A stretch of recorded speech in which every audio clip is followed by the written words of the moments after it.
Buongiorno. Welcome to episode number 2 of the BritHick with Connor and Aaron.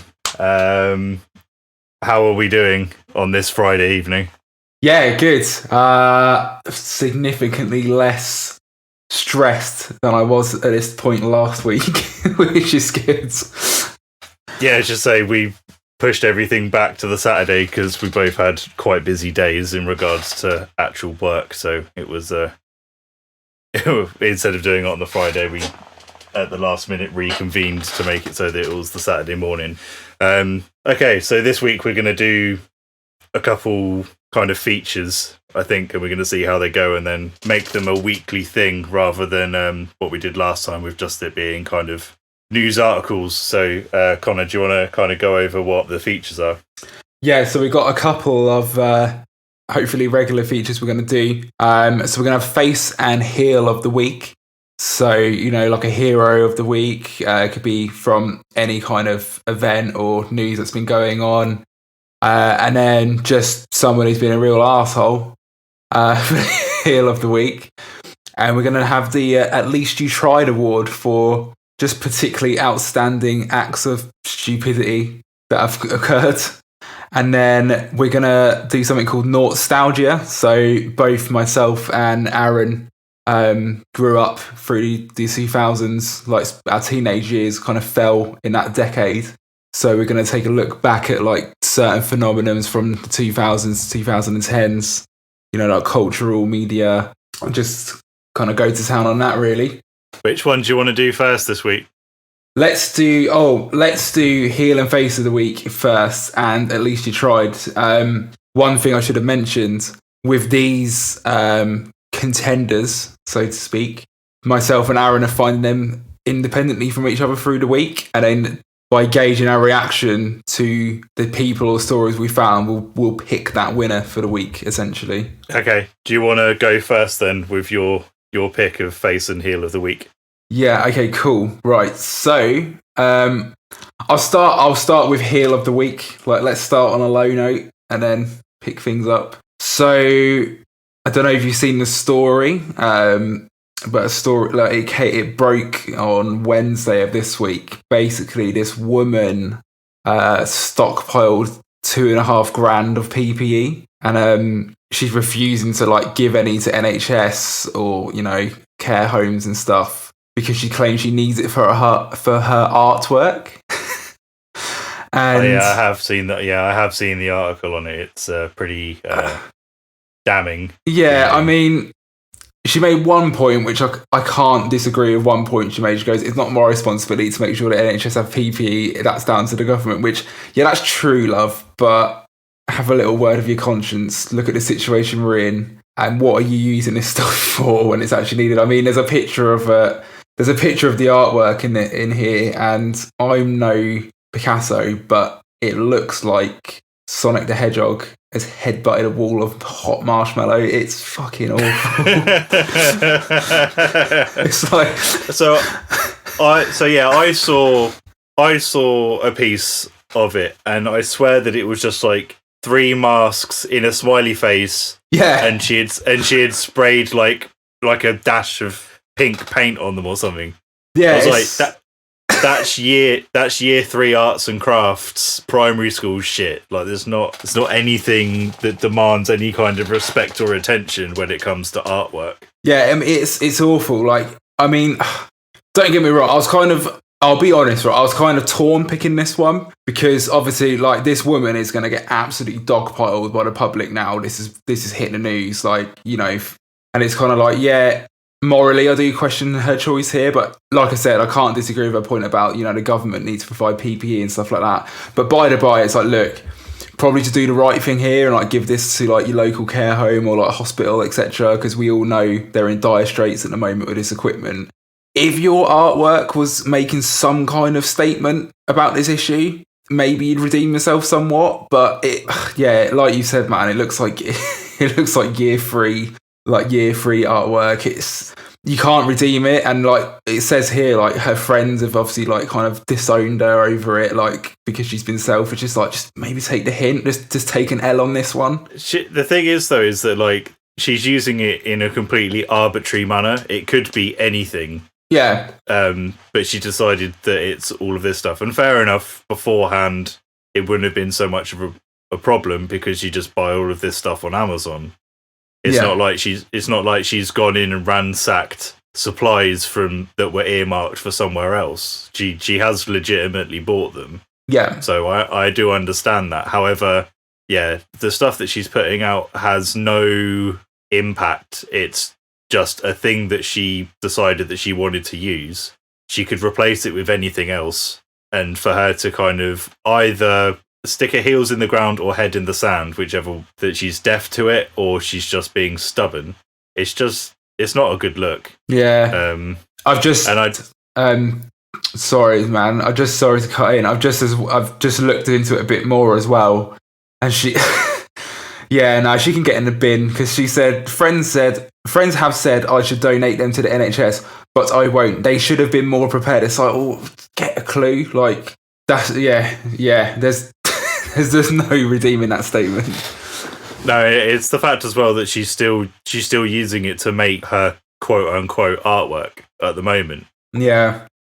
It's like it's in very bad taste, I think, to carry on doing it when people need it, and it's like, I know it's overused, but it's like a life or death thing. Yeah, to be like in the interest of balance and the interest of being fair, she did say, or like either herself or in the article, it was stated that some of the stock that she bought was to help care for her mother.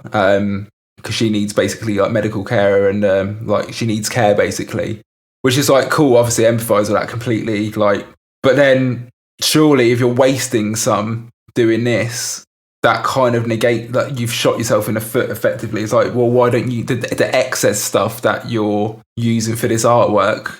You could give that away. I know no one is like obliged to give things away that they paid for, but yeah, the situation is kind of bigger than that at the moment. That sounds like it's a deflection tactic. Yeah. It's almost like, oh, but it was originally bought for this legitimate reason in regards to care. It's like, yeah, but it's not being used for that. You're sticking it onto pieces of paper. So any kind of good intentions in regards to the original purchase of it is flushed down the drain because you're not using it for that reason. You're using it for making shit artwork. 100%. Like, I'm not going to... I'm pretty sure I haven't mentioned the woman's name, and I'm not going to do that because, you know, it's out in the public domain already. This isn't a cop-out, but, you know, it's on major news sites, so I don't want to mention the person's name and, you know, just invite... She's going to get dragged through the mud about it, you know, online and stuff. I don't really want to contribute to that, like, going further than needs be. So I won't mention the name. Like, I don't think it needs to be like her name needs to be dragged through the mud any more than it already is. Exactly. When the person... It's one of those things as well that if you had gone back and like looked at it and seen that she had apologised, realised the error of her ways, then we wouldn't be having this conversation. But the fact of the matter is that the interview went out and then people asked for her to comment on it, and she basically just went, "Yeah, I'm not going to give it because NHS should have been more prepared." And it's I don't know what the right word is when you hear something like that. It's very kind of swept to one side. Oh, it's not my responsibility kind of attitude, which isn't becoming of anyone. So it just paints the person in a very bad light that when given the option of redemption, they just basically completely put their foot in it.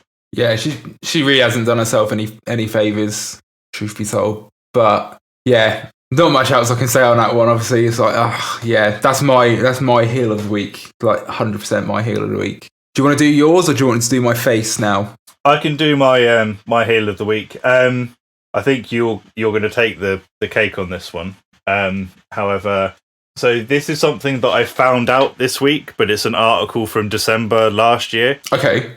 And basically, my heel of the week is a high percentage of the Hollywood movie industry.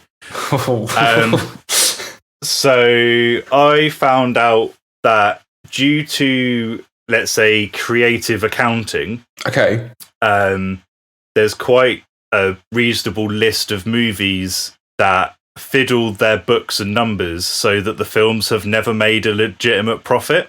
So, and it's quite complicated, but I guess it's similar to things like that we deal with in the music industry, that a lot of film-based stuff in regards to crew, you can either take a solid check and that's it, or you can do royalty-based. Oh, right, yeah. And the royalty-based stuff is usually based on profits. So these companies and studios are fiddling their books so that the film never makes a profit, so they don't have to pay their crews that are on these profit-based contracts. Oh, motherfuckers. I'm going to say the name of the film that's in the article, which is the main one, because this is like what the person has said and stuff. Men in Black 1. Oh, so this is going quite far back then. Yeah, but basically they're saying Men in Black, the original film that spawned a franchise and has had 3 sequels, with Men in Black International coming out, 18 months ago? Yeah, and also video games, toys. Yeah. According to the accountancy firm that deals with Men in Black, the film is still making a loss 22 years later. Wow. I won't say the person who did the original tweet, but it goes, the greatest work of science fiction I've ever been involved with, my Men in Black profit statement, arrived for the holidays. Sadly, it lost 6 times what it lost last period. Impressive for a movie that hasn't been out in 22 years. I guess it's been sneaking out. Jesus. So they're talking about like profits according to kind of box office gross. Yeah. Yeah, and but like the original article that I've got here, it's in a couple other ones, but this is like a kind of dedicated film news website. So there's some here. I'm assuming it's a TV show, Source Code. I think you might be right, but I'm just going to Google it quickly. So basically, someone's replied, and these are verified like Twitter accounts according to the screenshots. They've all got the blue ticks. Oh, it was a movie in 2011. Right. Okay. So this person is continuing to still not receive the $50,000 of deferred payments. It made $150 million in the box office on a $30 million budget, and yet, according to the profit and loss, it never made a profit. So this guy has a $50,000 payment waiting, but because they fiddled the books, he'll never see it. I'm just going to go and get the Febreze so I can smell that bullshit from here. Yeah, but the thing is that there's nothing that they can do. Yeah. Here's a recent one. Spider-Man, according to my latest Spider-Man Homecoming statement, movie is still losing money despite an box office take of $880 million. What do you say? Do you know what I mean? Like, there's nothing you can say. It's so blatant. I don't know what how they do it, or the ins and outs of the legals and the litigation and everything in regards to it. But obviously, if you're on a movie, because it's all a lot of it's self-employed, like they're not. A lot of these guys aren't tied to studios or anything, because this is kind of behind the scenes stuff. This is like writers and sound and cameramen, and I don't think cameramen just get dailies, but we're talking kind of like the creatives and stuff that are more based in the kind of royalties side of thing. Yeah. It kind of says it's all very murky. There's some leaked profit and loss sheets for Harry Potter, Order of the Phoenix, and Warner Brothers claim on this sheet that Order of the Phoenix has made no money. And it kind of goes into different kind of grey area fees. So things like distribution. And these are kind of things that I don't understand. Like, I'm not in the movie industry. I don't quite understand what the sheet says. However, we're talking about big films that, for all intents and purposes, have been box office smashes. And yet the people that are working on them aren't getting paid due to creative accounting. And obviously it's been going on for a long time. So it's not kind of like your weekly thing. It's just that I found out about this week and I was like, Jesus Christ. Oh, and then here we go. There's one for TV. It sounds like that this was an American-only thing. A TV show called Army Wives. It ran for seven seasons, and every statement from Disney/ABC shows zero profit, and the show deeply in the red. But it ran for 7 seasons. And especially with American TV, if there's actually poor ratings or the studio is losing money, they pull the plug on shows. Oh yeah, in the middle of a season, you see it all the time. For something that had 7 seasons to be supposedly not making any profit is just absolutely mental. Doesn't quite add up. Yeah, so that's my heel of the week is the Hollywood We're gonna take on the whole damn industry. I think it might actually be worse. I think it might be worse. I feel like in the grand scheme of things it's worse, but I might have missed the point of the original brief, which was it was meant to be heel of the week, and this is something that's been going on for like years and years and years. It's bigger than heel of the week. Oh, yeah. Okay, maybe on that. Yeah, I get you on that basis, maybe. But like, yeah, that is. It's not shocking, but it is shocking. Obviously, like the fact that kind of shenanigans is going on in that industry or any kind of big industry like it is shocking that people have been treated that way. But obviously, at the same time, it's like, oh, yeah, I'm not surprised. But that is actually it's really shitty. I feel like it shocked me because it was something that I wanted to get into in like my late teens, early 20s. Like when I was at university and I was doing sound stuff there, my original intention was to become a Foley sync engineer, which was like to basically work on TV shows and films and whatever, doing the Foley stuff, which is kind of the boring background sounds that you're not meant to notice. So things like clothes moving and doors closing and wood creaking on the floor and all that kind of stuff, like sync it into place was what I wanted to do. And obviously I never got round to it. But a job like that would have been based on the success of, at least partially, on the stuff that was coming out of the studio. Yeah, of course. So it would have been something that would have, seeing something like that would have been something that could have potentially affected me if I'd got that position in my early 20s and was doing that kind of work rather than what I'm doing now.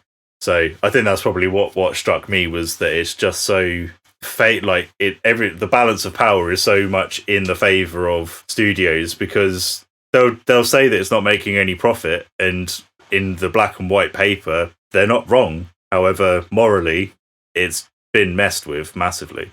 Yeah, and that's the thing, like you look at the film industry and like, so I'm not an expert, but it's no secret there's a lot of money in that industry flying about, Yeah. So it's just the audacity of it. Like, oh yeah, it's made no money. It's like, yeah, we all know that's bollocks. Massively, yeah. Jeez. Okay, yeah. I think, although that's the worst thing, I think that you win heel of the week, because that woman was actually a heel for this week. Yeah, if that had all come to like this week, you would have ran home with that, like, easily.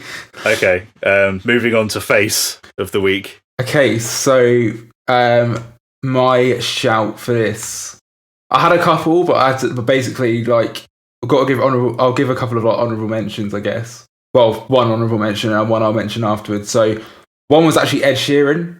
Okay. Funnily enough, so say what you want about his music, I'm not a big fan. It's quite vanilla, but by all accounts, he's quite a nice guy.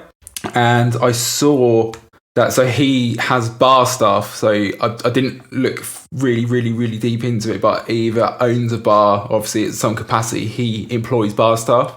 And he refused to put them on furlough while they're not working. He's just paying them, like he's paying all of his bar staff like fully while this whole lockdown situation is in place. Okay. And I thought, that's cool. Like, it's easy to say, yeah, well, he's got loads of money, he should do that. It's like, yeah, but you look at all the farce what happened with Weatherspoons and Tim Martin, who isn't short of a few quid.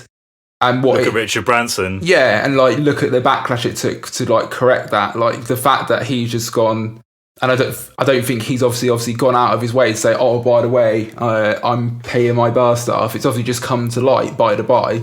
I thought that was quite cool. I was like, yeah, fair enough, because like just because you're financially secure doesn't mean you're going to be morally all there, Yeah, as we see. Yeah. So fair play to the guy, but. My actual candidate for this week is a guy called Ryan Van Eminis, who is a 37-year-old father in Cheshire. And what he's been doing with his 3 children when they go out for their like daily walks in the lockdown they've been cleaning up neglected headstones in like the local cemeteries. Okay. So he's basically runs his own cleaning company. Right. So he's been doing this to like a proper like professional level, just out free of charge, basically. Because basically he's said, you know, it's easy to forget about these people. Well, you know, these diseased people, and especially in this time. And he goes, it's his way of trying to help restore people's memories. Right. Okay. And it's like you know, it could be seen as quite a small act, but I think those small acts of kindness go a long way in these kind of situations. Yeah, I'd say so. Also, he's teaching his children as well to be respectful.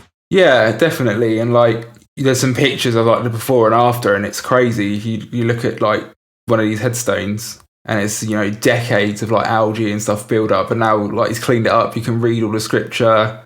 I mean, from visiting the cemetery for my like granddad's headstone and stuff, they do like over the years they do get knackered if you can't afford to clean them.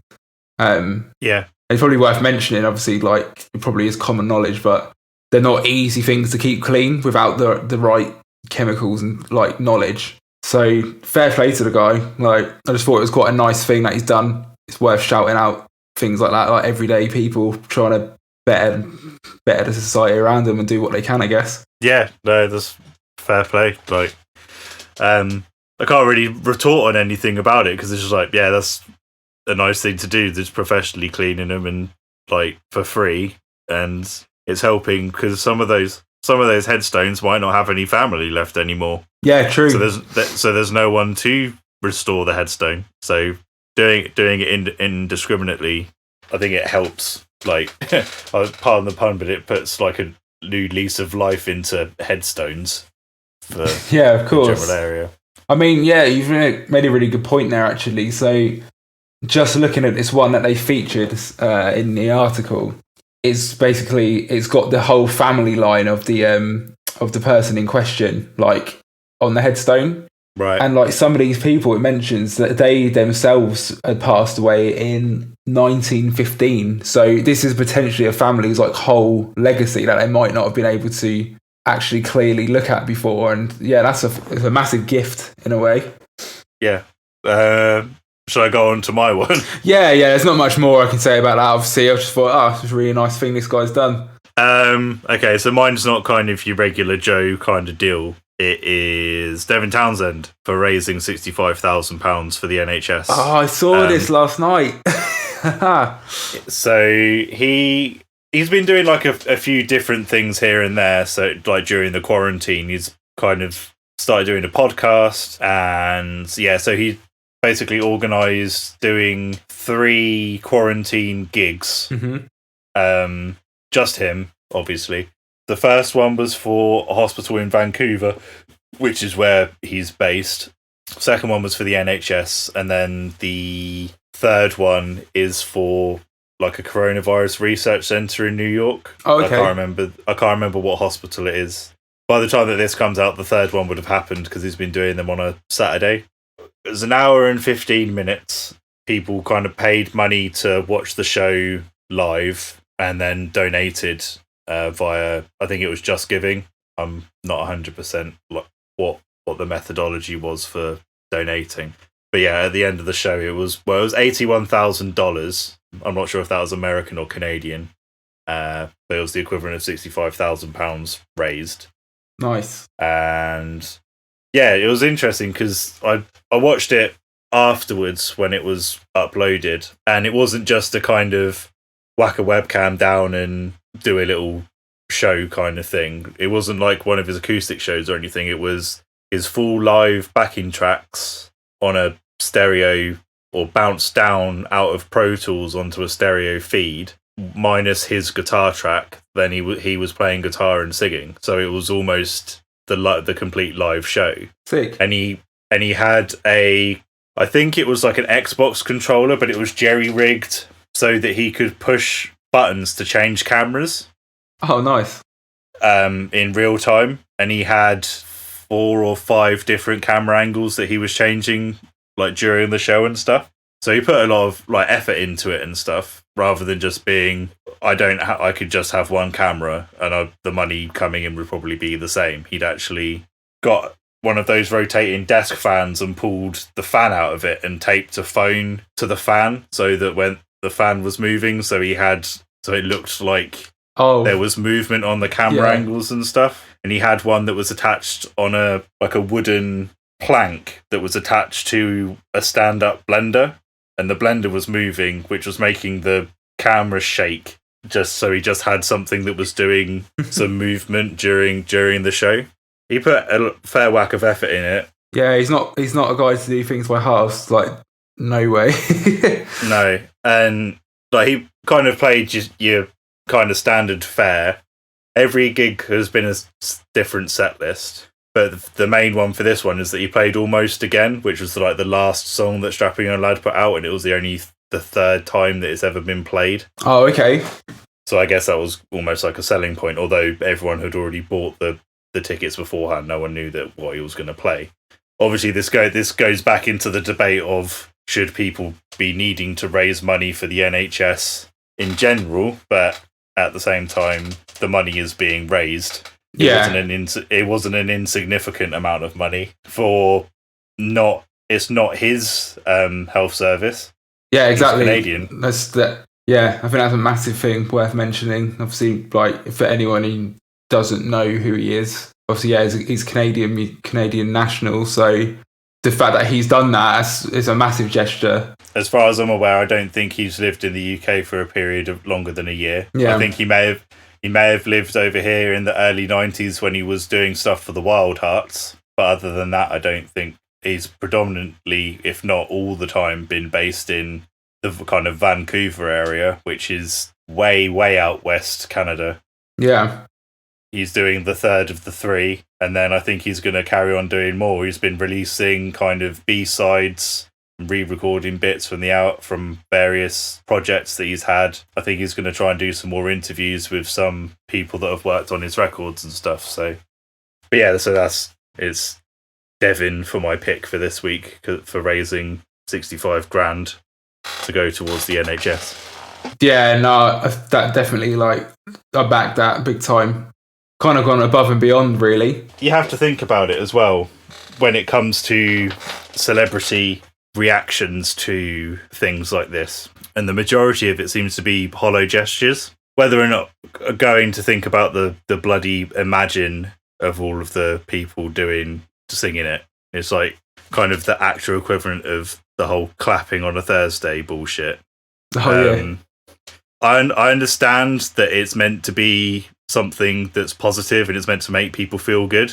However, there's no substance behind it. Maybe those actors anonymously donated large sums of money towards coronavirus research. Or you have someone who was going to, my honourable mention, Dolly Parton, this week was found out to be an executive producer for Buffy the Vampire Slayer, but uncredited, which is hilarious anyway. Amazing. But also, I'll need to find it, but I think it's like the Washington State University, like for the coronavirus division. She's marked as a benefactor towards like the research. Oh, okay.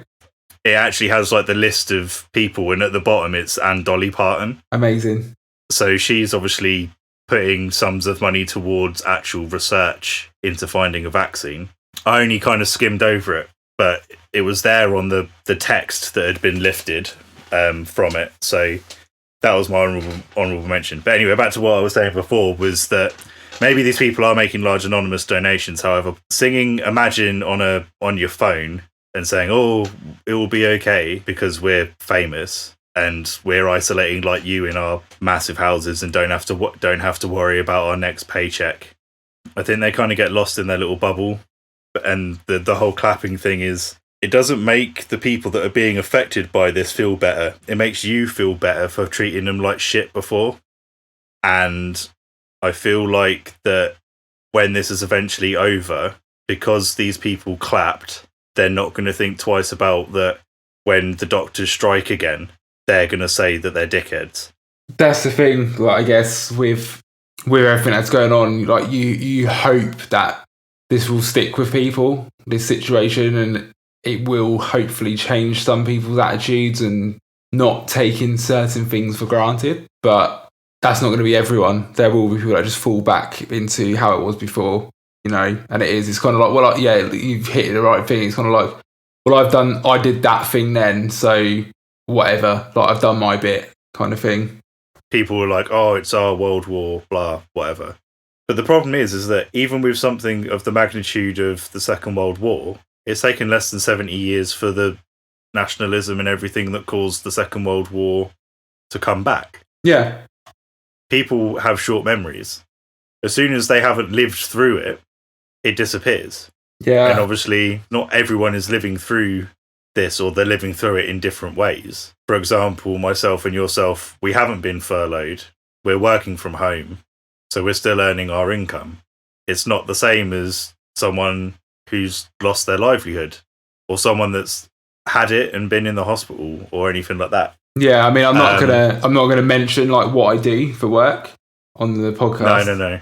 But there are people involved with my field of work who have died as a result of this.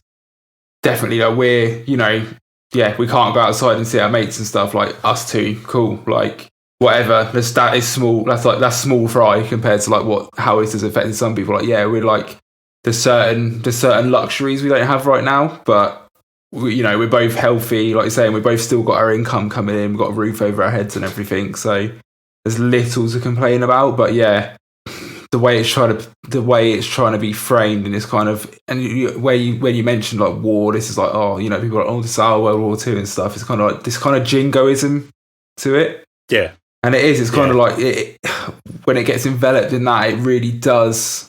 It overshadows how disproportionately certain people are affected by this situation, like certain, like particular communities and people under certain economic barriers and things. It's gonna hit them adversely, like much worse than the rest of the population. And it kind of glosses over that. Yeah, I think when this first was kind of saying that about the lockdown and everything, people were referring to it as the Great Leveler. And it's like, well, it's not, because people are still having to work, and invariably the people that are still having to work are in low-paid jobs, and they're putting themselves more at risk.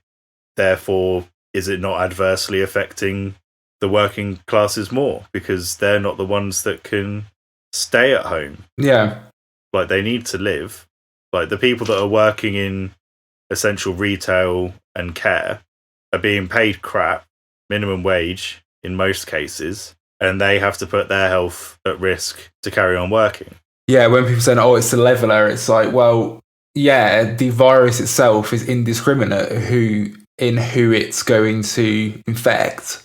But that's where the similarities kind of end for everyone. Because, for example, like, if you or I were to get it, like, fucking touch wood, we don't, or like anyone we know, you're going to struggle to get a test. You're going to struggle to get treatment, because obviously, like, the hospitals are just backed up at the moment. Whereas you look at what happened when, and this isn't, well, I'm going to bring opinion of the royal family or like politicians into it at the moment, but Prince Charles is suspected of having it. Turned out he didn't. Test straight away. Boris Johnson supposedly had it. Test straight away. Straight into the hospital. Straight into the ICU. And you know the level of care he's going to receive is above what any of us would get. And it's people argue, like, yeah, but he's the Prime Minister. You need to keep the country running. Like, you can't have the Prime Minister having like COVID-19. It's like, yeah, that's kind of true to an extent, but it does show like it's one rule for some and one rule for everyone else. That's never going to change. It's like going back to the war, because people are like, oh, it's the Great Leveler, it's like a war. It's like, okay, let's use the war analogy. Your town has been blitzed, or it is being blitzed. However, there's a big long queue to get into the shelter, but the people that are politicians are let in straight away regardless, because they're politicians. Or they're rich, so they've given the guy on the door a cheeky bung to get into the shelter before anyone else. And there's only enough space for 85% of your town. So 15% of them are going to be bombed and can't get into the shelter. And people will be like, oh, that's atrocious. It's like, yeah, but if you look at the last two examples that you've just given, do you not see the similarities in that people that are on the front line up until it's now May the 1st, which was meant to be the deadline of 100,000 tests a day, it's not happening. And these people that are working on the front line are having to drive multiple hour round trips in order to go to these testing centres. And the government's response is, we have the tests, there just isn't the demand. Well, there isn't the demand because you've put them hours and hours away from people that are working 12-hour plus shifts. Yeah. I know it's a bit of a tenuous analogy, but... No, I get what you mean. And like, as a side note as well, like, I just think I've got like a personal gripe with this whole, the comparison people make, like, this is like our war, like World War II. It's like, I think it's fucking insulting personally to like the generation that lived and fought that war. Yeah. You know, no, I agree. Like 100%. I think it really cheapens the actual scale of sacrifice that the country, well, the world, sorry, obviously I can only speak from in terms of the UK, like I didn't live through the war, of course, but the sacrifice the country and the population went through and the suffering the world went through in that war. And it's kind of like, all you're being, obviously I'm not including like frontline workers in this, but Joe Public, like us, all we're being asked to do is stay at home, just don't be a tit for a few months. Yeah. We're not going to get a bomb crash through our roofs. You know? Yeah, there isn't that constant threat of instant, your entire family gets wiped out in like a click of the fingers. Yeah. Or your best and brightest next generation are all shipped off to somewhere and you're just not going to see him again. Mm. That's not the same. It's completely different. And you're right, the analogy is insulting because it's not the same. You're being asked to sit at home and in a lot of cases work. And if you're being furloughed, you're getting 80% of it paid for by the government. And if you're working for a kind of more reputable company, the company's bumping up your pay with the 20%, so you're not out of pocket. Yeah. And yet still people are saying that it's such a massive struggle and are flouting the rules. Yeah. And obviously it's only really here because if you look at kind of what people are saying that are living internationally, be it families that have members of their family that immigrated here or expats that are living internationally, the international press is saying that the way that stuff's been handled here is a disaster, like an unmitigated disaster. Yeah. Across the board. We're talking like the Telegraph and the Guardian equivalents both agreeing that how this has been handled in the UK has been appallingly bad and that the general public has just been fed to the furnace. Without getting obviously too much into it, it's like, yeah, it took too long for any decisive action to be taken. Yeah, very kind of slapdash approach. I think it just wasn't taken seriously, like, to start with. It's like, yeah, I mean, I'll hold my hands up. I did not think it was going to get to the scale that it did. But then, equally, I'm not a member of the government. So it's not my responsibility to forecast that a pandemic could happen, you know, like... It's when you look back at it and you look at the rate of deaths and how rapidly that's happened, it's like, yeah, this has not been dealt with in the correct manner. I think we say we didn't think it was going to be as bad as this. However, when restrictions were put in place, they weren't flouted by us anyway. They were flouted by a lot of people, though. Yeah. Yeah, I mean, when we first started hearing in the news, I guess like early February now, like early to mid-February, like when Wuhan was like the real epicenter of it. Yeah. I just thought, yeah, cool. It's not cool, but you know, it's like the news like to sensationalize things or like make people panic a bit. Like it sells, you know, well, it gets clicks, I guess. I was about to say it sells coffee, but it gets clicks. Probably more accurate now. Yeah. And you know, it's easy to get swept up in the hysteria like a bit. But even when we were talking about our work, I was like, I don't think it'll be that bad. You know, it'll probably be quite bad in Wuhan. It will spread a bit, like undoubtedly, but probably peter out in a couple of months. But I was wrong. But there's no shame in being wrong about that because I'm not a scientist or an expert in any of those fields. But it's almost laughable now. It's like, well, those people, government and people in positions of authority, it's like, I can't really believe that it's just incompetence. There's definitely like negligence in there. The limp-wristed manner of response was a big issue. Mm. It wasn't an instant, this is what's going to happen. Everyone was like, okay, so we're going to be in lockdown. And then it was like, no, we're not going to close anywhere. We're just advising you not to go because they didn't want to have to pay out. Yeah. So they would rather that businesses stayed open, but they were empty, therefore financially ruining almost the entire hospitality industry.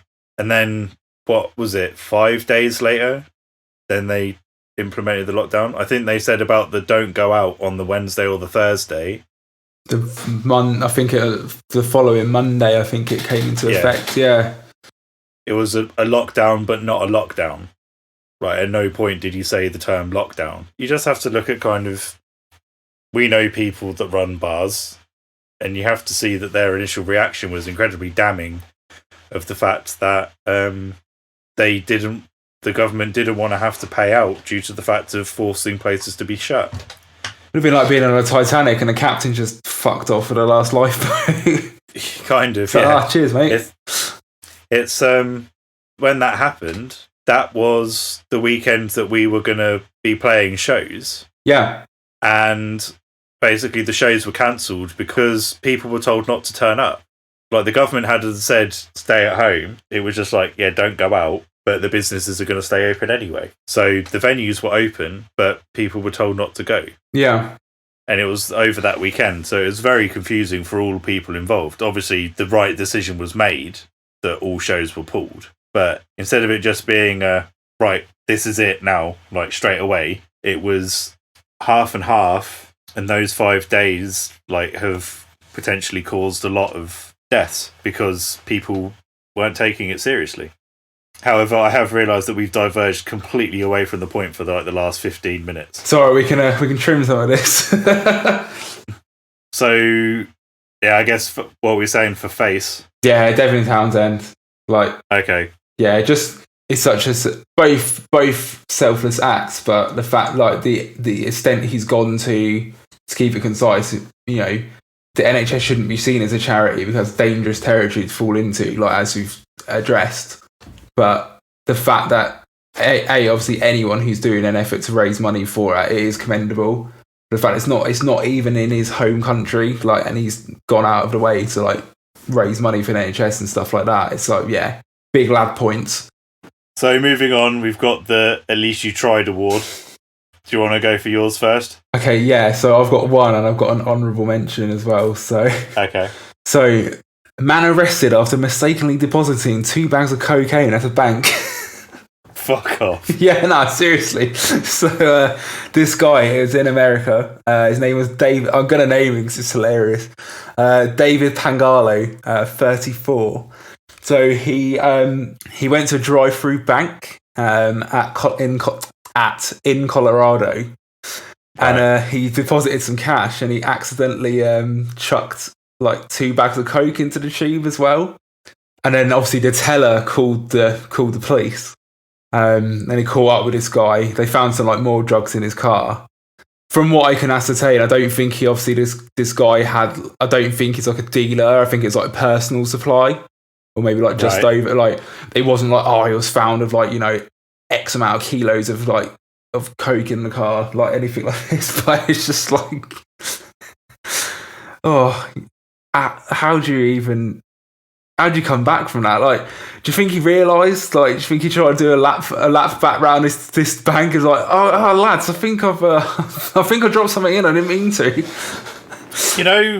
When something accidentally falls in the toilet or falls down the plug hole or something. Yeah. And you try and grab it. That's what I'm imagining him doing. Just depositing the cash and just seeing these 2 baggies going down the pipe and him just being no, just trying to reach into the tube to try and grab them. You know that episode of Simpsons where Homer goes into space. Yeah. He bursts the bag of chips. No, they're hitting the ant farm. Yeah, it's just that really just slow motion for him, the realisation that he's just watching his life being absolutely ruined by the fact that he's accidentally deposited this coke. Mate, even this guy's mugshot is amazing. He doesn't look pissed off. He doesn't look sad. his expression is literally just like, yeah, I fucked it. Like, he's resigned himself to it. It's almost that's what I'm thinking, that like when he couldn't get it, he just stood up and went, well, I'm fucked, and then just like got in his car and drove off. Yeah, just wait in the car park, police up, yeah, it's me. just walk into the bank and be like, that was me. I'm just gonna sit here and wait for the police. Cheers. Yeah, so that's my shout. I had an honourable mention, but then I think this did pip it for me. But basically, let me just pull this one out quickly, because this one was quite good. But I was like, I don't know if I should commend this at the same time, or no, if I should condemn it, or it's quite funny. But 3 soldiers within the South Korean military. So they were part of, it's called the 8th Army, and they're in the 94th Military Police Battalion. They've received disciplinaries because they made a hole in the perimeter fence in their camp and have been sneaking out to bars to drink. Like because obviously they're in a lockdown as well. Yeah. And I was like, I don't know if that's kind of a face of the week material, but maybe I shouldn't be endorsing this. But the old David Pangalo did pip that for me. Okay, right. So let me get the article up. So the headline is, Nobel Prize winning immunologist accidentally asks Twitter when he'll be able to get a drink. Oh. So it's... Was he in the South Korean military by any chance? Well, he was Australian, so in the global scheme of things, he wasn't too far away. Professor Peter Doherty. No, that's not his name. Yeah. His institute has led the country's coronavirus research. So he's the head of the research for the Australian response to coronavirus. Pulled a complete Ed Balls moment. And the tweet is... So what he's done is tried to do a Google search, but he's tweeted his Google search. Oh, mate. And this was on April 27th, 2020. Yeah. I don't know like the timestamp, but basically it's Dan Murphy opening hours. And I looked at it and I went, what's Dan Murphy? And basically it's the equivalent of like Threshers. Right, it's okay. it's a big chain of Australian liquor stores. So he has typed in, when does the liquor store open? And posted it onto Twitter, essentially. Brilliant. Basically saying, this coronavirus is fucked. I need a fucking drink. When can I get one? Oh. Depending if the timestamp is correct for his time zone, it was posted at 20 to 5 in the morning. Fantastic. Oh no, here we go. So there's the timestamp's wrong. The timestamp, it was posted at 1:40 p.m. in the afternoon. Oh, okay. And then he's just like, I'm just reading the response. I haven't read the responses. They're quite funny. So he's like, yes, wires got crossed, too much time in front of a screen. And then someone replied with, is this something to do with a clinical trial? Then sign me up. And his response was, it's a whole lot safer than bleach. Fair play. Saved it there. It seems like he was in good humour. Just a good old Aussie boy. He just wants a bloody drink. Yeah. But... yeah, so the head of coronavirus research for Australia accidentally posted going, I really want to fucking drink. And I think as well that Australian alcohol laws are similar to America's as well, I think, in that if you want to buy spirits, you have to go to a store like Dan Murphy's. Yeah, they've got like... Oh, you've been to Australia, so you would... Yeah, yeah, they've got like liquor stores and bottle-os, which are fucking great. Is that like a bodega? I'm not familiar with that term. Let me just double check. So a bodega in America is I guess like the equivalent of like an off-license coffee, like a corner shop. Oh yeah, it is. Yeah. So that's quite similar. And then you get so you get bottle-o, which is, so they're kind of like like a bodega. And I'm pretty sure you get ones you can like drive through as well, which are amazing. That's dangerous. Yeah. It is. It's bloody great. So that was my. At least you tried. It's probably worth mentioning as well. Most people, like, hopefully people will listen to this and it will grow and people will pick this up outside of the UK as well. But anyone outside of the UK who maybe doesn't understand why I thought it was so funny, his name was Peter Doherty. It's obviously because Pete Doherty from the Libertines, like, infamously had a lot of problems with, like, substance abuse and, like, alcohol and stuff. So I just thought it was quite ironic that was his name. I'm not sure if it's spelt the same. It's close enough for me, mate.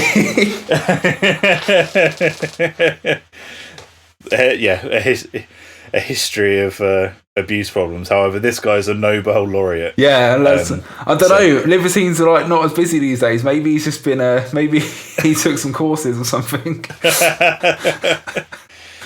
So yeah, that was my pick for head of Australia's immunology response for the coronavirus, accidentally outing himself as a man that loves the booze.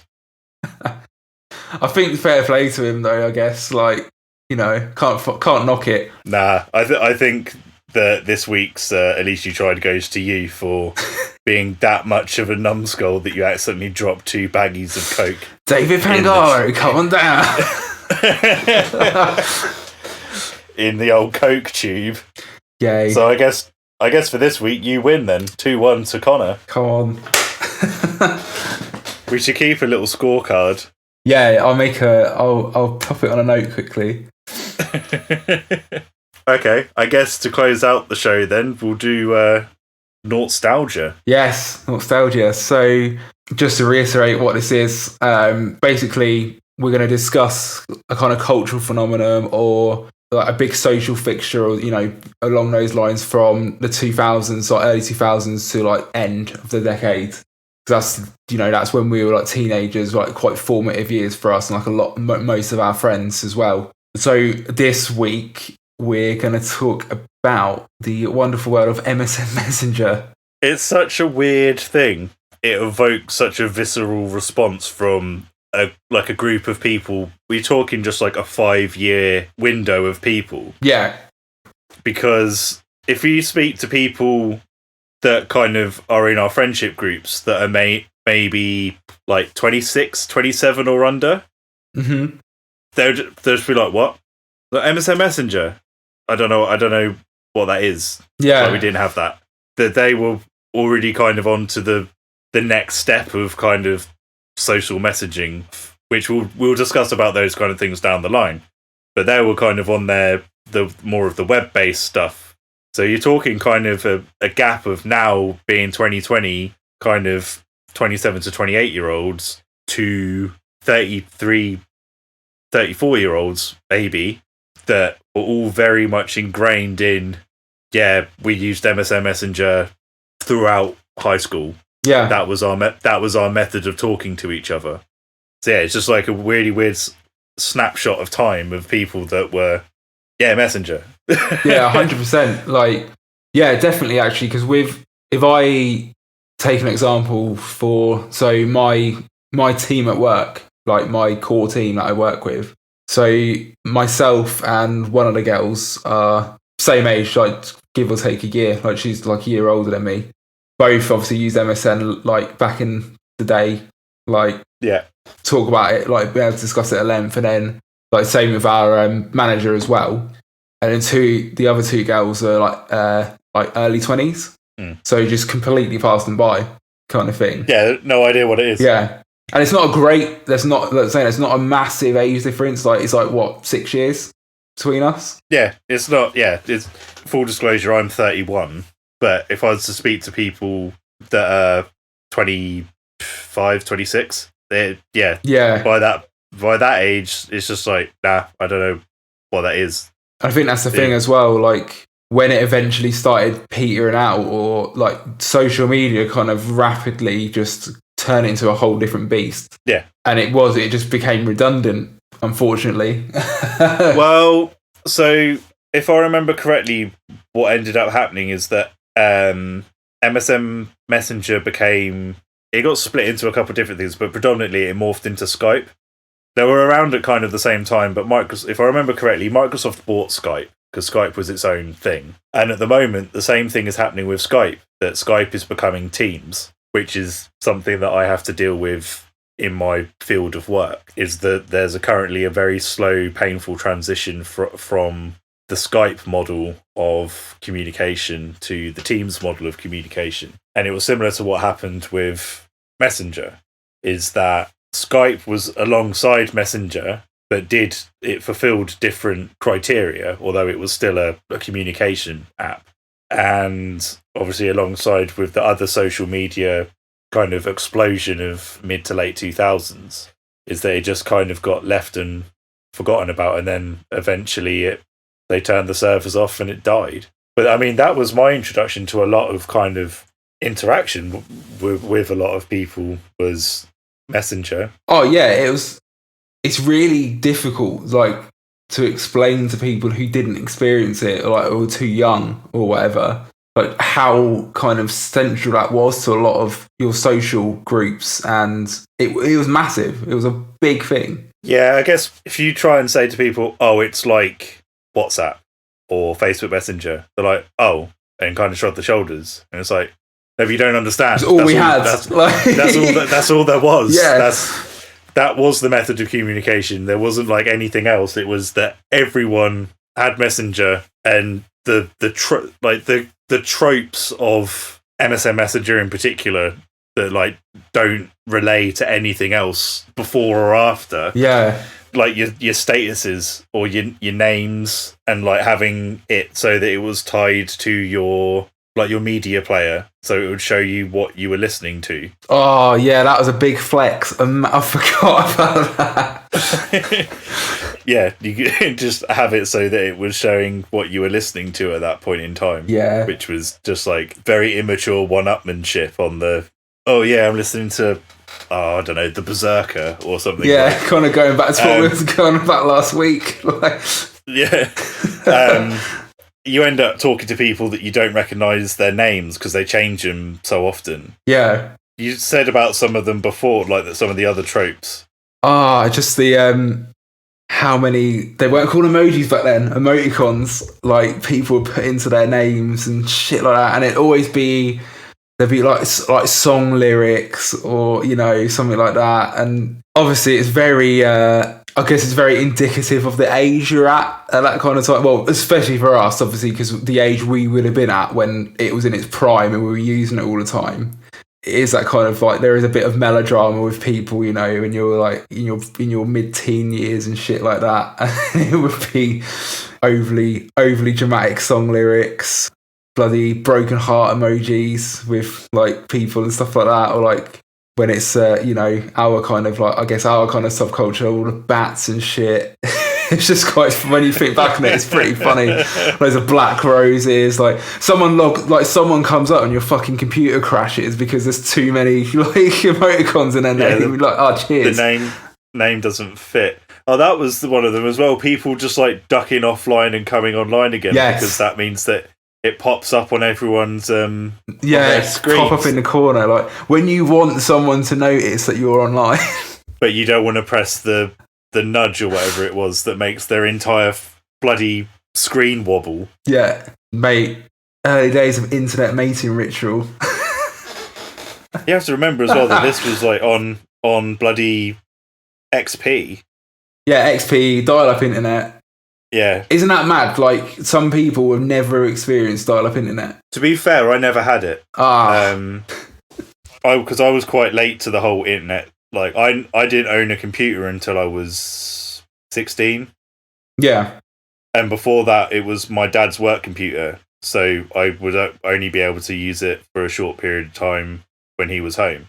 But because of his work and him having to work from home sometimes, we had an ISDN line, which was hooked up separate. So it wasn't the old dial-up of it being, oh, you can have the internet or the phone. Pick one. Like, yeah. I didn't have that. I didn't have that issue. Yeah. But I guess I was kind of spoiled in that respect, that I didn't have to deal with the bloody 56k modem dialing up constantly. But yeah, it's an interesting thing that you just said about it. It's like the precursor of the internet mating ritual is that my first long-term girlfriend I met on a social media, like a proto social media page, and we're speaking online via MSN and the phone. Yeah. for close to a year before we met up. And then, like, 3 months after we initially met up, we started going out. That was a massive stigma for both of us at the time. Really? Which seems really weird when you think about it now, with the amount of people that meet and date online and online dating sites and all of that. Yeah. When that happened, the initial response from a lot of people, bearing in mind that we're talking like this was just when I was like finishing school kind of time. Yeah. The initial response was, why can't you find anyone that's near you? What issue do you have? Why do you have to look online to find someone? Kind of thing. Like, why can't you do it in person? Was the initial like kind of carte blanche response. Yeah. And it's that thing of like proto catfishing was the whole, what if you don't know they're a real person? Obviously I'd met this person before. However, and it was always that, well, if you were talking to them online, how did you know they're a real person and X, Y, Z? But obviously Messenger at the time, it still had webcams. Yeah. Like, it still had that functionality in it. There was definitely a big stigma about that when I was in that initial first relationship. And it was weird because like the mindset towards meeting people online, I don't know if it was an age thing where I was or just the kind of changing of the times, was that relationship lasted, I want to say, in the region of like 18 months. Okay. By the end of the relationship, I knew other people that were meeting people online. And it was like in that space of kind of 18 months, 2 years, that everything changed from that's really weird to kind of being accepted. Yeah, I think very quick. I think you're right in saying it was a societal kind of change, because I didn't have any long distance relationships or like relationships that I started initially like online, but I know people that did at that time, and it was seen as like it was odd, like it's seen as odd, or like that's like risky, and you know people like there's a lot of kind of like doubt around it and stuff like that, and it was seen as a kind of like a strange phenomenon. Like I think that was just generally like attitudes, like it was kind of the unknown at the time, I guess. Yeah, I should say as well that like I do still kind of agree even today with relationships that start without any physical meeting in person. Yeah. Like online only relationships, I don't quite, or over telephone or however whatever kind of medium you're communicating to each other. Yeah. I still think that you kind of need to meet the person. Yeah, I think it's good to have that initial kind of like cement that initial kind of bond and then like build from that. So yeah, we're not kind of saying that like online only relationships are now the norm, but it was still the fact that meeting anyone online, even if you meet them in person after and then develop a relationship, it was still considered to be a bit of a, I don't know what the response would be. Not disgust. It's not that strong a response. Yeah, almost like a bit taboo, I guess. Yeah, I guess so. It's like, oh, you're going out with such and such a person. Oh, you live quite far away from each other. How did you meet? And you say online, and they're like, what? Yeah, we met online. Yeah, very much so. Whereas now, if you just go, yeah, we met online on a dating site, it's like, oh, okay. Yeah, I think ironically now it's almost more surprising when like people go, oh, like we met down the pub or something. You're like, oh, you didn't meet online, like, yeah. You know what I mean? Like, yeah. The societal flip on that particular thing. Like I didn't like my first serious like girlfriend like was at that kind of time. Like we actually met at school, but a lot of our obviously between being at school and whatever, like a lot of our interaction like was MSN, like just quite strict parents and stuff like that. But like I vividly remember the stress of asking someone out on MSN. Oh Jesus Christ! Them little dots waiting for that message. Like I remember like I was thinking about this the other day actually, because obviously in prep for today, like doing this recording, I was just thinking about MSN and obviously like using it kind of like as a teenager and whatever, and like reminiscing about it. And I vividly remember because it was kind of like, oh, will we, won't we, for like a while, you know. It was kind of like neither of us had kind of like plucked up the stones to ask kind of thing. Yeah. They kind of, it's like just do it, like punt it out there. And I was waiting for a response. I was like, I'm waiting for a response. My pudding's nearly done downstairs and I'm a fat lad at this point. So this is fucking stressful, you know. It's like I've got crumble waiting and I need to know if you want to be go out with me. So, you know, but yeah, it all ended up, it was all good in the end. I got my crumble. I'm sick, but like, yeah, it's just, yeah. And you just made me think of that whole bloody kind of teenager. Well, who'd you like? Oh, someone. Yes. Well, I'm not going to say. It's like, oh my god. And it's literally like, it was almost like, it was like Chinese whispers, because like, you would speak to one of their friends who you knew you had a mutual friend with, and then they would relay it back to them, and then it would gradually work its way back around. You'd literally have about 4 side conversations going on. Yeah, just like different tiles and different windows. And yeah, like double checking, like shit, don't through. send this to the wrong window. Like, and every time that you get a response from someone, the tab would flash orange. Yeah. And it's like, oh, fuck, go on that one. Oh, go on this one. Yeah, making sure that you don't send the wrong response to the wrong person. Just such a really weird round robin, like constantly. Like, I have no idea if that's the way that it works for school children now, but my God, it was such a weird time to be doing stuff like that. I think as well, because it was like almost like the first, because that was it was originally meant for like business stuff. Yeah. Like instant messaging, but it was like the first big instant messaging thing. Well, that's the thing. Like, yeah, when you think about it now, I know obviously like social media then was very like formative. It's nothing like it is now. But if you actually, if you look back at MSN itself as a service and as like an application, it wasn't very flash. Oh no, very business orientated. Yeah. If you look at it, obviously I know we said about people having like jazzy usernames and like chucking loads of like emoticons and stuff in there, but that was it really. Like there weren't things like filters and like stuff like that. No. Like you had a profile picture that was literally just a profile picture. Yeah, and like you say, you could use webcam, and that was like flashes it got. Maybe you could edit it in Paint or something. Yeah, I think you could change your profile picture. I think it got to the point where you could change the skin. Like I can't. Oh, you could change the color. Yeah, that's it. Like the theme. You could change the theme. Yeah. And that's about it. That was your lot, really. Oh, and you could change your fonts. Yeah. And people would have fonts that you couldn't read. Yeah, she didn't have it installed. What the fuck? Like Ramses the Third has joined the chat. Like hieroglyphics pinging around everywhere. It's just everything in Wingdings. And I remember chatting to someone, and they had changed their font like mid-conversation to a font that I just couldn't read. I think, again, with the kind of circles that we were like dealing with at this point, I think they changed it to like a variation of Old English. Brilliant. But it was in purple. And because of the low pixel resolution on these kind of screens, and it being purple on white and Old English, it was so sketched out and like staggered in it. I was just like, hang on a minute, you've written literally only 10 words and I'm having real trouble like getting to the end of the sentence. And that, I remember things like that where it was just like unabashed. It just, people going crazy with the fonts and add-on emoticon packs and things like that. But I've just had a random thought, was that when I was first able to get on the internet, I wasn't allowed MSN Messenger. So I had to email people.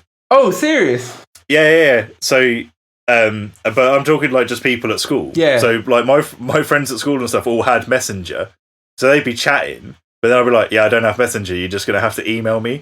So I was doing text conversations in email, which was taking like 3 or 4 minutes each way. Wow. So it was like 2-3 minutes to get to the person, then the person would compose the response, and then they would reply back. So we're talking like, hey, how are you? I'm all right. How are you? Yeah, I'm good. What are you going to do about this homework that's due tomorrow? Would take 15 minutes. How many emails were you sending? But like loads. It was just ridiculous. I mean, it didn't last for long. I was like, I can't do this. Like, there's no point in doing bloody emails. It's taking too long. Like, I just was like, I'm not going to do emails. You can wait until the following day, or it wasn't a good system. I just had a random flashback of that. I was like, oh bloody hell, I didn't even, like, when I was first emailing people at school, it wasn't Messenger, it was email. That's absolutely incredible.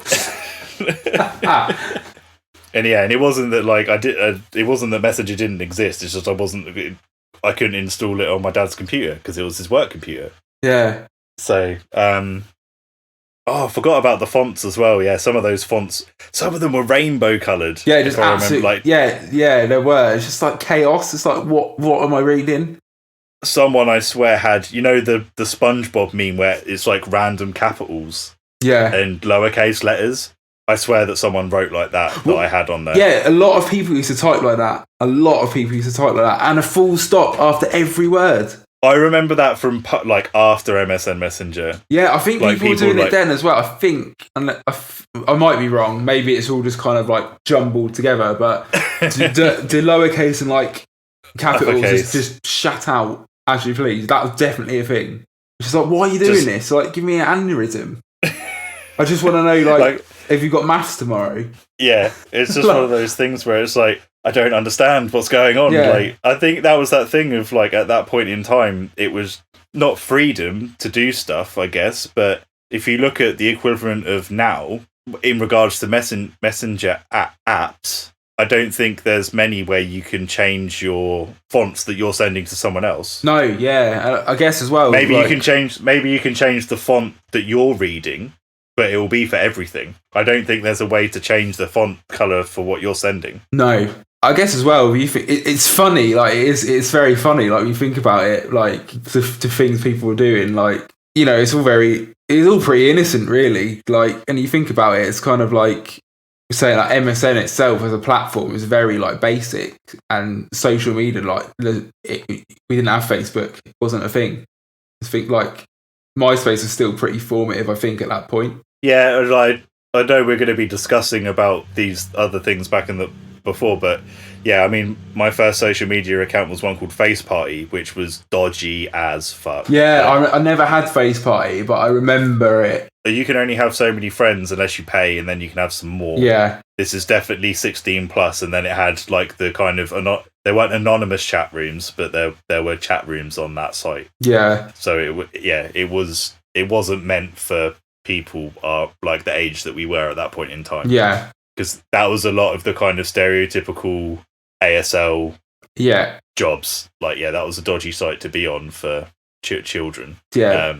But that was that was before there was any other social media sites. That was one of the first ones that I knew about, and that was, trying to think about it. Oh god, it must have been the end of December 2003. Jesus, yeah, that long ago. Yeah, that I was on it. I'm just kind of working back, but yeah, the first girlfriend was originally chatting to on Face Party, and then chatting to on MSN. Just ported it over from Face Party to MSN and chatted to her on that. Crazy. But yeah, 2003. That was late 2003.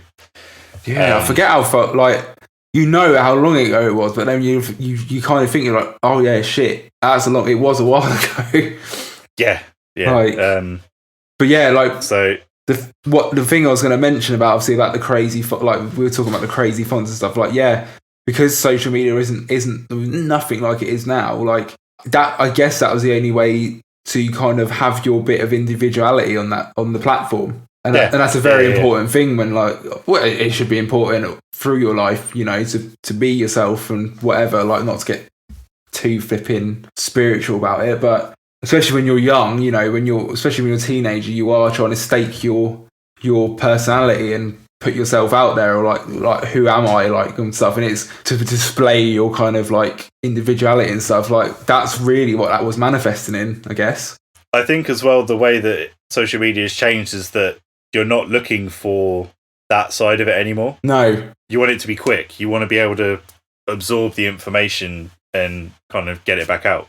Obviously, I'm only going from the way that I am now and the way that I interact with social media now. Yeah. Is that I don't want to see whatever else. I need to be able to kind of absorb the information, because there's so much now. Yeah. It's almost like junk food. You eat quick, and a lot of it's shit and bad for you, but some of it's tasty. But yeah. I know what you mean. Like, I know stuff like, I don't mean it's in a like a judgmental way at all. Like, I don't want it to come across like that. But obviously some people are very invested in social media and stuff. And like, cool, like, you know, whatever floats your boat. But I think by it's like, I just need it fast. It's there, like, it's kind of like a necessary evil, I guess, in a way for everyone, because it's so entrenched now in like in our communications and everything. But Yeah. I know for me, like, really the main thing that I use Facebook for is like because of the band. But any other time, I'll scroll through and look at stuff, and like, you know, if someone's put up something interesting, I'm like, oh, I'll watch it, or, you know, my friends have done something cool, I'll check it out. But pretty much it's like, right, I just need a lot of it. It's just like chaff. It's like, okay, cool. I don't feel very like personally invested in it. The social media itself and like the account, it doesn't feel like important to me. But I think we're like MSN because of the. I guess it's twofold with MSN because of the age we were. It felt important, and the relationships you're forming, like friendships and stuff on there, it felt important. And because I guess it's all we had. It was our only real form of like independent communication. Like, you've got to remember back then, like mobile phones are like extremely basic as well, and not everyone had a mobile phone. No, I mean, I had a mobile phone for emergencies. Yeah, like that's what I had it for, and it was you're talking your green and black screen. Yeah, and that would have been like that would have been a top up. Yeah, it wouldn't have been like on a contract. No. Yeah, it was pay as you go. Exactly. Yeah. Like, I didn't have my first like actual smartphone until 2011. Yeah, and I bought that second hand, and the Wi-Fi antenna in it was broken. So even then, it wasn't really a smartphone. Maybe it might have been slightly earlier than 2011. I remember it was the first iPhone, and I literally didn't know what it was. Like, I made myself, I've literally just made myself sound like an absolute bumpkin. But like, me and my stepsister, because she was living over in the UK at the time, this is my Australian stepsister. We both got iPhones, and she was like, "Oh, sick!" Like, really gassed on it, and I literally didn't know what it was.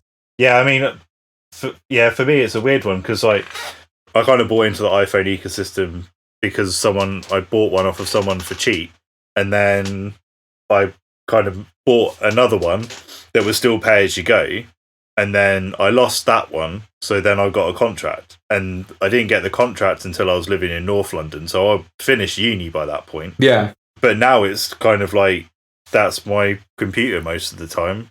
My laptop is predominantly used for stuff like this where I'm recording stuff. Yeah. It's weird just how all of that kind of stuff's changed, and people are like, oh, tablets and phones that have access to the actual internet. It's not WAP or where it's in reader mode only and you're just getting the text version of a website, or the concept of apps that you can download and install on your device. Yeah. Technology moves fast. Yeah, big time. Like, even, let me just pull something up quickly because I want to check the kind of timeline of this. Right, so MSN was released in 1999. Okay. And when did it shut down? I want to say 2011. Oh, you're 1 year off, 2012. 2012, right. Yeah, so... Oh, right, hang on, wait a minute. So in 2012, Microsoft announced that Messenger and Skype services would merge in the first quarter of 2013. But by that point, it was already like dead. Yeah, and it officially was discontinued across various territories between 2013 and 2014. Right, yeah. So you think, okay, so give or take... I had stopped using it, I think, by the time I'd started uni, which was like 2010. Oh, yeah. I mean, I would have stopped using MSN easily, probably. So, it would have been in secondary school. I think by, like, easily before sixth form, I would have finished using it, so I stopped using MSN, I think. I'm just trying to think of, like, interactions that I would have had with people. So, I think I started using it in the beginning of 2004. And then I definitely had it in 2007, but I think maybe 2008 I had stopped using it because people had moved on to other things by that point as their main kind of method of communication. Yeah, like mobile phones obviously advanced so much, and then things like Facebook and that were popping off. Yeah, that's a 5-year window, 2004 to the end of 2008. Yeah, nailed it, mate.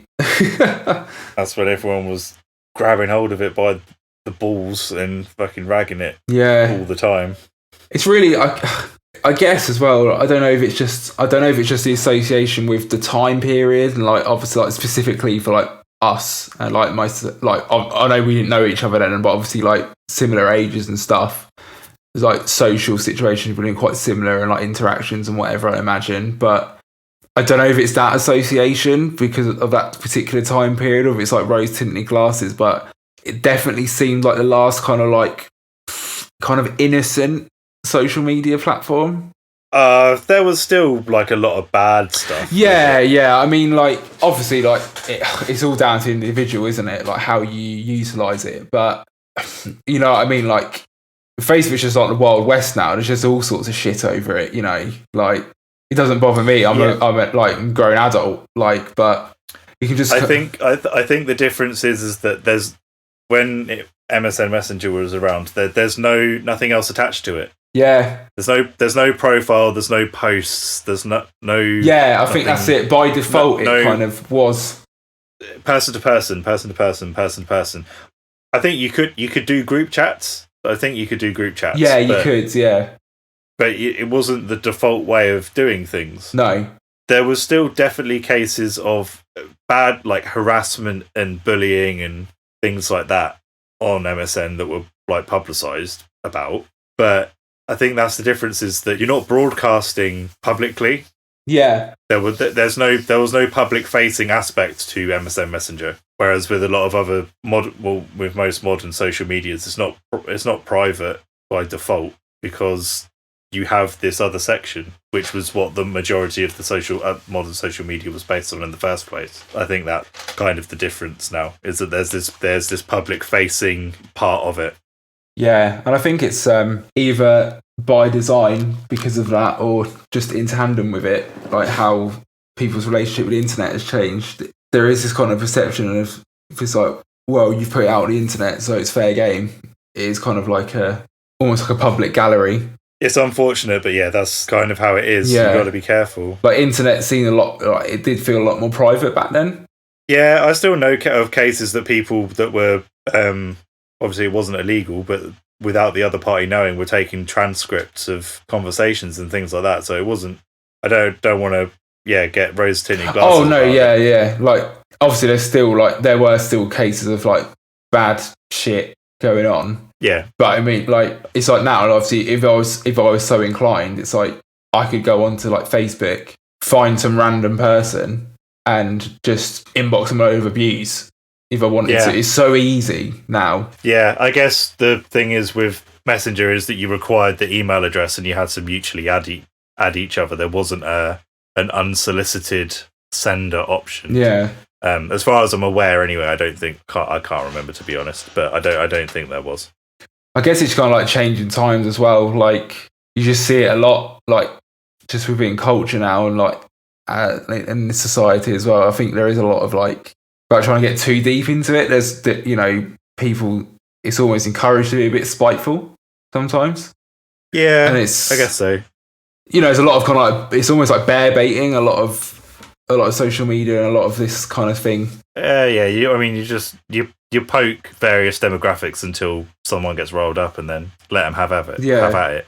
I mean, that could be an age thing. That kind of mentality could just be a thing that has been going on since the dawn of time. It's just that it's a different age range of people. We were in our early to mid-teens when we were first dealing with online interactions. So people could have been doing all the bear baiting and stuff like that, but it wasn't traceable. It was by other means. Yeah. We don't know because we weren't the age that we are now in 2005. Yeah, I guess it's like, yeah, hindsight's always great, isn't it? Like, yeah. Crap, we've run over. This is going to be quite a long one. We're normally aiming for like 45 minutes to an hour, but this is 2 in the row that it's going to be over the hour. How long have we hit? An hour and a half. Okay.